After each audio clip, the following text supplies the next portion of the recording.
ጤና ይስጥልኝ የተከበራችሁ ተመልካቾቻችን ከአማራ ሚዲያ ኮርፖሬሽን ጎንደር ስቱዲዮ የሰዓቱን ዜናዎች ይዘን ቀርበናል። ከዜናዎቹ ጋር አዲስ አለማየሁ ነኝ። አብራችሁን ቆዩ። በኤሌክትሪክ የሚሰሩ የህዝብ አገልግሎት ሰጪ ተሽከርካሪዎችን በአግባቡ በማሰማራት የተፈጠረውን የነዳጅ ችግር ለመቅረፍ እየሰራ መሆኑን የጎንደር ከተማ አስተዳደር አገልግሎት ጽሕፈት ቤት ገልጿል። ህይወት ኃይሉ ዘገባውን አዘጋጅተዋለች። ማርታ አዱኛ እንደሚከተለው ታቀርበዋለች። በመካከለኛው ምስራቅ በተነሳው ጦርነት ምክንያት ዓለም አቀፋዊ የነዳጅ አቅርቦት ላይ ከፍተኛ እጥረት ተከስቷል።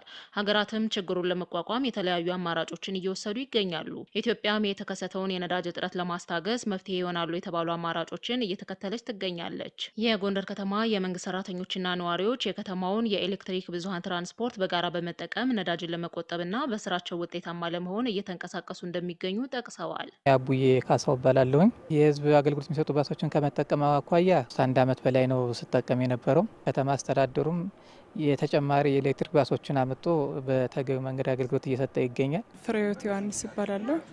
ከኮሌጅ ነው የምመጣው። የመንግስት ሰራተኛ ነኝ። የከተማ ባስ ጧትም ማታም ተጠቃሚ ነኝ። የጎንደር ከተማ አስተዳደር አገልግሎት ጽሕፈት ቤት የከተማ አውቶቡስ አገልግሎት ስምሪትና የጋራዥ አገልግሎት ቡድን መሪ ዋለልኝ እንግዳው በነዳጅ እጥረት ምክንያት ስራ እንዳይስተጓጎልና ማህበረሰቡ እንዳይንገላታ የኤሌክትሪክ ተሽከርካሪዎችን ሁሉንም አካባቢ ያማከለ አገልግሎት እየተሰጠ መሆኑን ጠቅሰዋል። በኤሌክትሪክ የሚሰሩት 4 አውቶቡሶች ነው ያሉን። እነዚህ 4 አውቶቡሶች ሁሉንም መስመር ለመሸፈን ጥረት እያደረግን ነው ያለው። ጸዳ አለን፣ አዘዞ አለን፣ ሸንበቂት አለን፣ አርባባ ይሄዳሉ። 4 መስመር ነው እየሸፈኑ ያሉት። የኤሌክትሪክ ተሽከርካሪዎች መኖር ነዳጅን ሳይጠብቁ አገልግሎት ለመስጠት መፍትሄ መሆናቸውን የጠቀሱት ተገልጋዮች ከማህበረሰቡ ቁጥርና ፍላጎት አንጻር ግን በቂ ባለመሆናቸው ተጨማሪ ተሽከርካሪዎች ያስፈልጋሉ ብለዋል። አሁን ላይ በተፈጠረው ወቅታዊ ጉዳይ በተለይ በዓለም ላይ የተፈጠረውን የነዳጅ እጥረትን መሰረት አድርጎ እነዚህ ያሉት ተሽከርካሪዎችም ብቁ አይደሉም። በነገራችን ላይ በሁሉም ወደ ስምሪት ወጥተዋል። ነገር ግን ህዝቡን በተገቢው መንገድ ማገልገል አልቻሉም።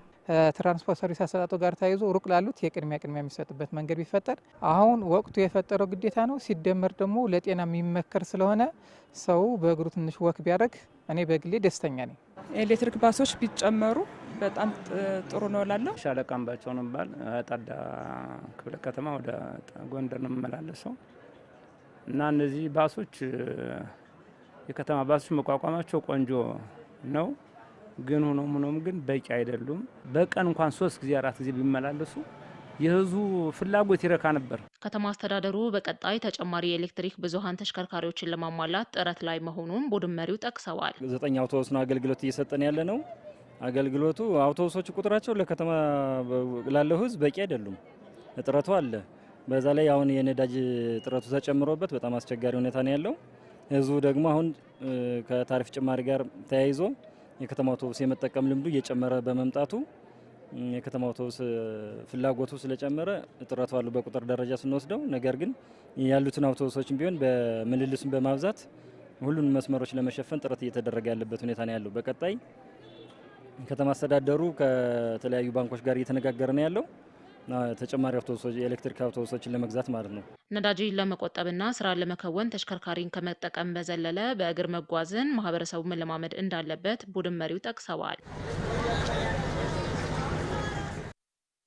ዘመናዊ የግብርና ሜካናይዜሽን አሰራርን በመከተል ምርትና ምርታማነትን ለማሳደግ በትኩረት እየሰራ መሆኑን የምዕራብ ጎንደር ዞን ግብርና መምሪያ ገለጸ።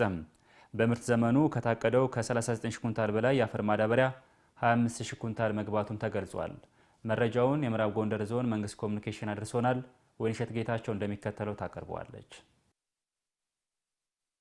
ምዕራብ ጎንደር ዞን በአካባቢው ሰፊ ጸጋ ያለ በመሆኑም ከበሬ እርሻ በመላቀቅ ዘመናዊ የግብርና ሜካናይዜሽን አሰራርን ለመከተል በትኩረት እየተሰራ መሆኑን የገለጹት የዞኑ ምክትል አስተዳዳሪና የግብርና መምሪያ ኃላፊ አቶ አንዳርጌ ጌጡ ናቸው።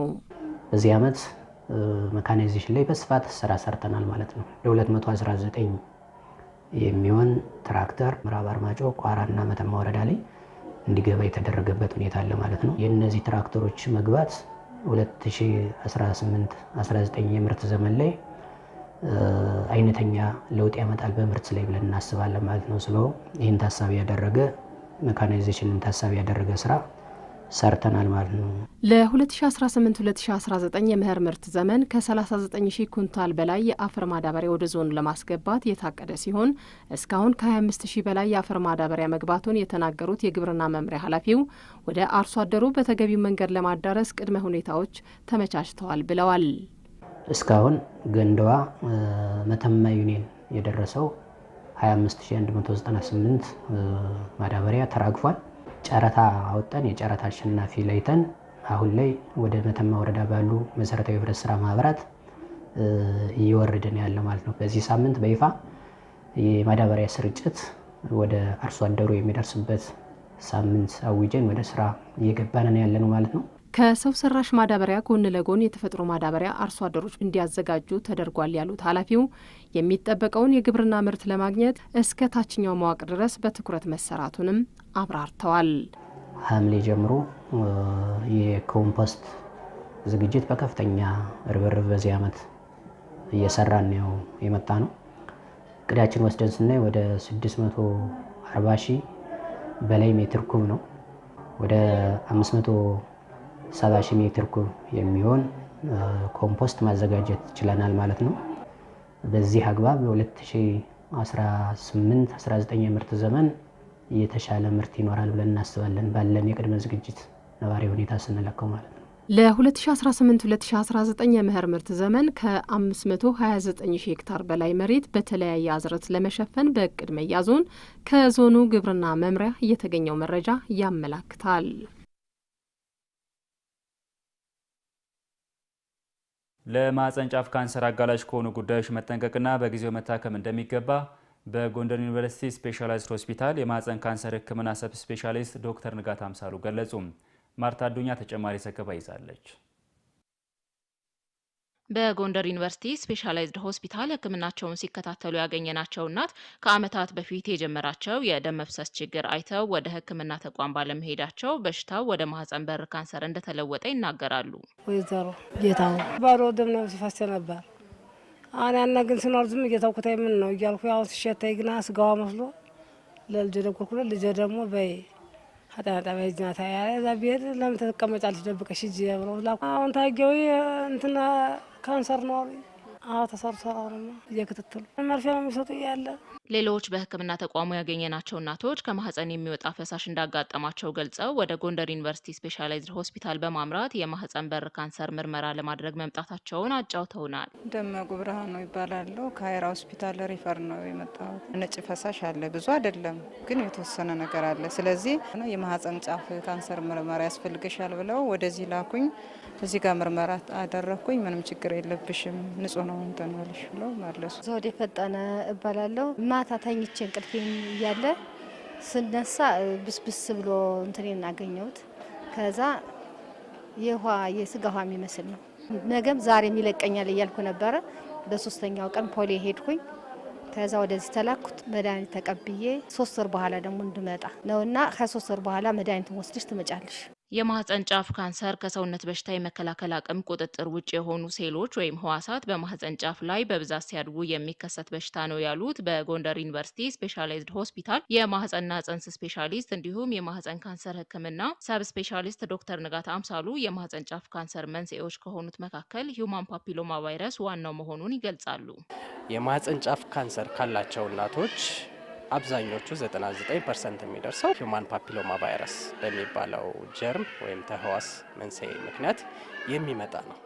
ሌሎች ተያያዥ የጤና እክሎች ያላቸው ሰዎች ኤችአይቪ ታካሚ የሂዩማን ፓፒሎማ ቫይረሱን በሰውነታቸው የመከላከል አቅሙን ስለሚያዳክመው እሱም የማህጸን ጫፍ ካንሰር የመፈጠር እድሉን ከፍ ያደርጉታል። የማህጸን ጫፍ ካንሰር ምልክቶች ካንሰሩ እንዳለበት ደረጃ ይለያያል ያሉት ዶክተሩ ከማህጸን የሚወጣ ያልተለመደ ፈሳሽ መኖር፣ ለመሽናት መቸገርን ጨምሮ ሌሎች ምልክቶች እንዳሉት ያነሳሉ። ያልተለመደ ፈሳሽ ማህጸን ጫፍ ላይ ወይም ደግሞ ከግንኙነት በኋላ ሲታጠቡ እንዲሁ ቼክ ሲያደርጉ የማህጸን ጫፍ ላይ በብልታቸው የሚወጣ ፈሳሽ ይኖራል። ፈሳሹ ደም ሊሆን ይችላል ወይ ደም የቀላቀለ ፈሳሽ ነገር ሊኖር ይችላል። ሰገራ ጋር የቀላቀለ ደም መኖር፣ ሽንት ጋር የተቀላቀለ ደም መኖር፣ ከኩላሊት ወደ ሽንት ፊኛ የሚያደርስ ቱቦዎች የተጎዱ ሲሆን ኩላሊትም ከጥቅም ውጭ መሆን አይነት ምልክቶች ሊኖሩ ይችላሉ። የማህፀን ጫፍ ካንሰር በጊዜ ከተደረሰበት መዳን የሚችል በሽታ ሲሆን ሕክምናው የሚደረገው እንደየካንሰሩ ደረጃ አይነት ስለመሆኑ ያነሱት ዶክተር ንጋት አጋላጭ ከሆኑ ምክንያቶች መራቅና ቅድመ ምርመራ ማድረግ እንደሚገባ ያስረዳሉ። ቅድመ ካንሰር ያሉ ታካሚዎች ሳይባባስ አንደኛው መከላከያ መንገድ ክትባት ነው።